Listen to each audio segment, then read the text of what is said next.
Well, I guess the decision was that, as with print, with the print lookbook, because we did that a year ago with the little, obviously a very smaller foray into print. But the whole concept is completely the opposite of the magazine business model in that with magazines, the websites support the magazine masthead. For us, it's the other way around. So our sites, the brands live online. That's where they live. They live there 24/7. If you night or day want to interact with our brand, all you have to do is, turn on your iPhone or go online. It's really, really simple. But there is some content that we know that some consumers would like to see in print format. And it really comes back to, I guess, our understanding of what works really well in print. And I get really excited about it because when I was editing magazines, I was editing through the eyes of a magazine editor, but now we're editing magazines through the eyes of digital, and that's much more exciting because we look at the content and where we might have said before, oh, okay, we have to have beauty, we have to have fashion, we now say, so what content can't they get online? And that's the starting point for us. So if there's anything that they can get online, we don't put it in the magazine. That means that we have to create unique content that is edited. It doesn't mean that there's information in there that you can never find online, but you won't find it packaged in that way. So for us now, it's about the packaging of content. It's about running a story that has many facets to it. And then, of course, at the end of every story, so if you had a look at Younger You magazine, at the end of every feature, there are URL links back to the website.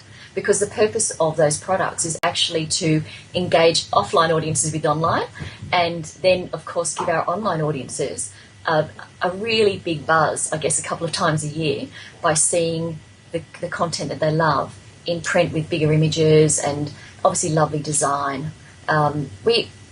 It's our belief also that magazines are not dead. There is an opportunity for print, providing you understand what needs to be within that magazine now to satisfy the audience because, they're paying for it. They don't have to pay for online unless they go to a Murdoch site, but,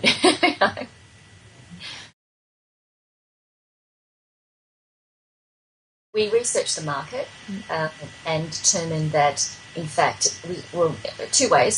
So from a consumer perspective, there were, already billions of dollars being spent every year on cosmetic and, non-invasive anti-aging procedures.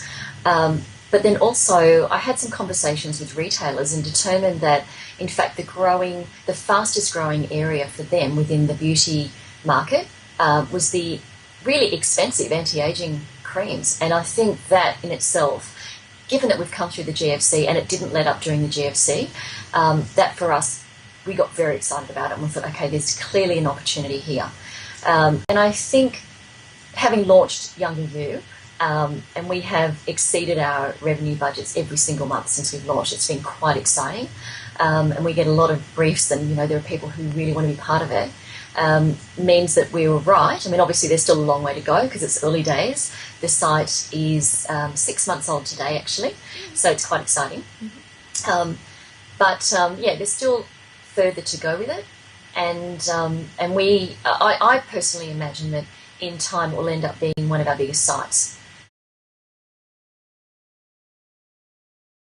I know that there are detractors. There are people who think that women shouldn't be encouraged to have procedures and they shouldn't be encouraged to care about aging and they should be encouraged to age gracefully, and that's absolutely fine. But we're not telling them that they can't. We're just informing them if once they've made the decision that is what they want. We're helping them make sure they make the right decisions and they choose qualified surgeons if they're having surgical procedures. They're choosing products that actually could make a difference if they're going to spend a lot of money on creams in these areas. So we see ourselves as the source of information, not as somebody who's going out to women and saying everybody needs to change the way they look. And now, of course, in the process, there might be women who are considering or somebody may have recommended our site to somebody, and maybe once they read our information and it's not scary information and it does provide practical, common sense advice, it takes the fear out of anti-aging, the whole concept of anti-aging. And yes, perhaps by taking the fear out of it, it might mean that more women are interested in thinking, more seriously about it. But that's quite different to going out and saying to people, if you don't have a procedure or use anti-aging creams and there's something wrong with you, which is not what we do.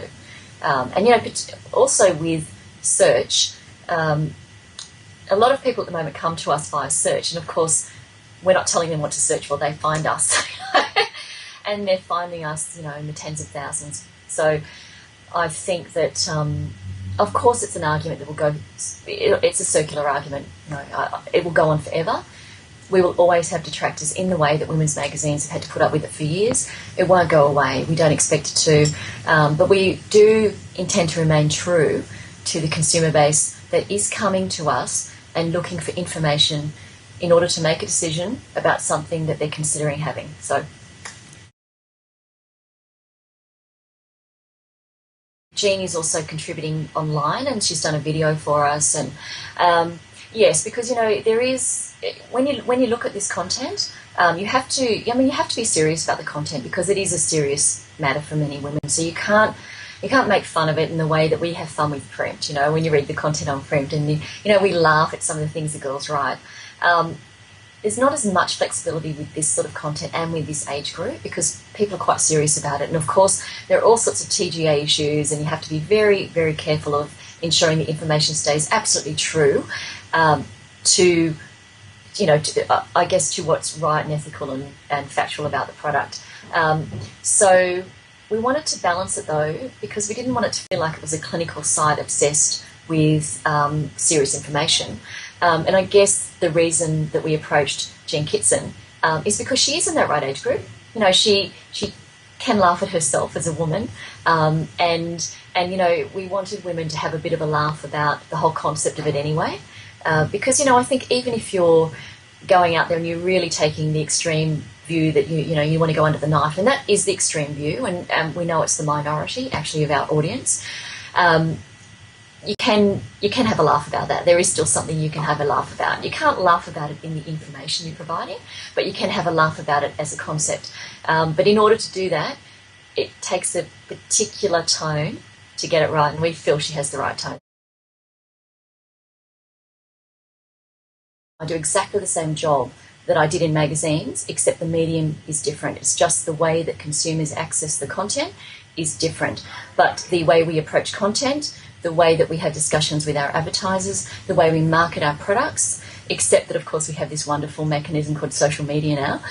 But otherwise, it's exactly the same as the approach we have taken to magazines. And I actually think that's why we've been successful. We've almost, within our own medium, approached the medium slightly differently to the existing players.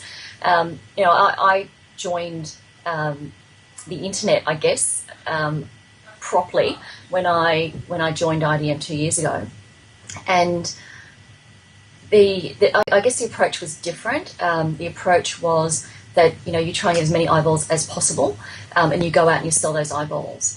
And we have taken the approach, which is the magazine approach, that there's higher engagement within niche audiences who are passionate about particular content, and if we can stay true to that content and stay true to that niche, then we're going to be much more effective on behalf of our advertisers in reaching those people. And I, as I said to you, I believe that's why it's worked. And it's not a new concept. It's the magazine story.